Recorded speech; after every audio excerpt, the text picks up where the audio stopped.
BJP, Congress రెండు పార్టీలు అబద్ధాల కవల పిల్లలని మాజీ మంత్రి హరీష్ రావు అన్నారు. సోమవారం ఆయన మీడియాతో మాట్లాడుతూ 10 సంవత్సరాల బీజేపీ, 5 నెలల కాంగ్రెస్ పరిపాలన చెప్పడానికి ఏమీ లేదని, ఎన్నికల సమయంలో ప్రజలకు మాయమాటలు చెప్పి గ్లోబల్ ప్రచారం చేస్తూ బీఆర్ఎస్పై బురద చల్లుతూ ఓట్లు దండుకోవాలని చూస్తున్నారని అన్నారు. రాహుల్ గాంధీ 6 గ్యారెంటీలు అమలు చేస్తున్నామని అబద్ధపు మాటలు చెబుతున్నారని మండిపడ్డారు.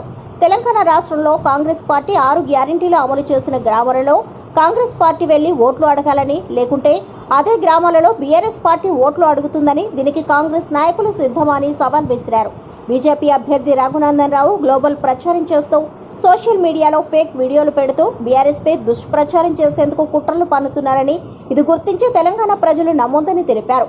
బీఆర్ఎస్ అభ్యర్థి వెంకట్రామరెడ్డిపై తప్పుడు వీడియోలు సృష్టించిన బీజేపీ యువ మోర్చా నాయకులపై పటాన్చెరు పోలీస్ స్టేషన్లో ఇప్పటికే కేసు నమోదైందని వారు గుర్తు చేశారు.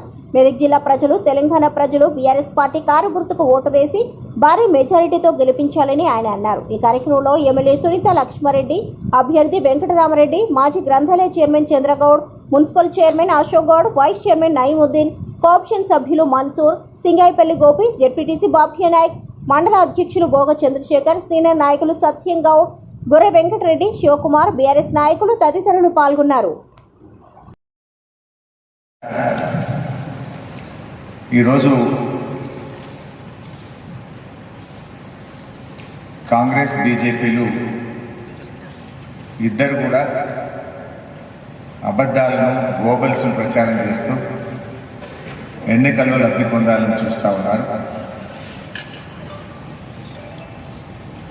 కాంగ్రెస్, బీజేపీలు అబద్ధాలకు పుట్టిన కవల పిల్లలు. 10 ఏళ్ళ అధికారంలో ఉండి బీజేపీ ఏం చేసిందో చెప్తలేదు. 5 నెలల కాంగ్రెస్ పాలనలో ప్రజలకిచ్చిన హామీలు ఏమి అమలయ్యాయో వీళ్ళు కూడా చెప్తలేదు. ఒకరు మతాల మధ్య, ఇంకొకరు రిజర్వేషన్ల పేరు మీద ప్రజల్ని రెచ్చగొట్టాలని చూస్తూ ఉన్నారు. రాష్ట్రంలో 2 వేవులు నడుస్తున్నాయి. ఒకటి హీట్ వేవ్, రెండవది బీఆర్ఎస్ వేవ్.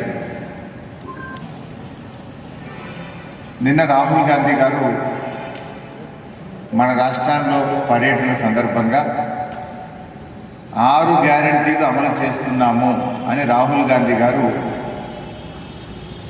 బహిరంగ సభలో చెప్పడం జరిగింది.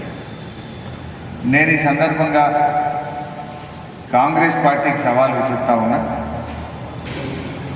ఏ ఊర్లలో అయితే 6 గ్యారెంటీలు అమలైనాయో మేము అక్కడ ఓట్లు అడగాం. అమలు కాని ఊర్లలో మీరు ఓట్లు అడగాలి. మీరు రాహుల్ గాంధీ అంటే మీరు పార్టీకి పెద్ద మనిషి కదా. ఆయన వచ్చే నిన్న చెప్పిండు 6 గ్యారెంటీలు ఈ రాష్ట్రంలో అమలవుతున్నాయి అని. ఏ ఊర్లో 6 గ్యారెంటీలు అమలైతే ఆడ మీరు ఓట్లు అడుగుతుంది. అమలు కాకపోతే మీకు ఓటేయరు, మేము ఓట్లు అడుగుతాం. దీనికి మీరు సిద్ధమన్నమాట.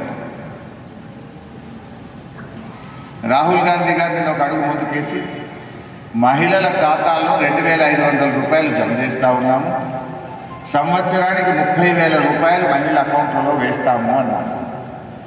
నేను కాంగ్రెస్ పార్టీకి సవాల్ విసురుతున్నా. ఏ ఊర్లలో అయితే 18 ఏళ్ళు నిండిన అక్కా చెల్లెలకు 2,500 రూపాయలు ఇచ్చారో అక్కడ మీరు ఓట్లు అడగండి. 2,500 ఇవ్వని చోట మహిళల ఓట్లన్నీ మాకు ఇవ్వండి అని చెప్పి మేము కోరుతా ఉన్నాం. మీరే, తెలంగాణ ప్రజలే మీ ఓటుతో కాంగ్రెస్ పార్టీకి చెక్కు పెట్టాలని చెప్పి పిలుపునిస్తా ఉన్నారు. రాహుల్ గాంధీ చెప్పింది కదా అమలు చేస్తున్నామని, మీ నాయకులే చెప్పింది కదా 2,500 మహిళల అకౌంట్లలో వేస్తున్నామని. అవి వచ్చుంటే మీరే ఎంచుకోండి, రాకపోతే ఆ ఓట్లని మేము ఎంచుకోండి. లేదు మీరు అబద్ధం చెప్పింటే క్షమాపణ చెప్పి ముక్కు నాలుగు తప్పైంది, అబద్ధం చెప్పినాము అని చెంపలేసుకోండి. తెలంగాణ ప్రజల క్షమాపణ కోరండి. 100 రోజుల్లో 6 గ్యారెంటీలు అమలు చేస్తామని తెలంగాణ ప్రజల్ని మోసం చేసినందుకు బేషరతుగా క్షమాపణ చెప్పాలి.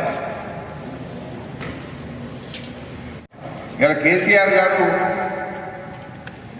ఈ మెదక్ జిల్లా ముద్దుబిడ్డ, ఉద్యమానికి ఊపిరి పోసిన గడ్డ ఈ మెదక్ జిల్లా. ఇవాళ ఈ మెదక్ జిల్లా యొక్క కీర్తి ప్రతిష్టలను ఆకాశాన్నంత ఎత్తున నిలబెట్టిన నాయకుడు కేసీఆర్. ఆ కేసీఆర్ని పట్టుకొని రేవంత్ రెడ్డి నానా రీతిగా మాట్లాడడం అంటే ఇది మెదక్ జిల్లా ప్రజలను అవమానపరచడం.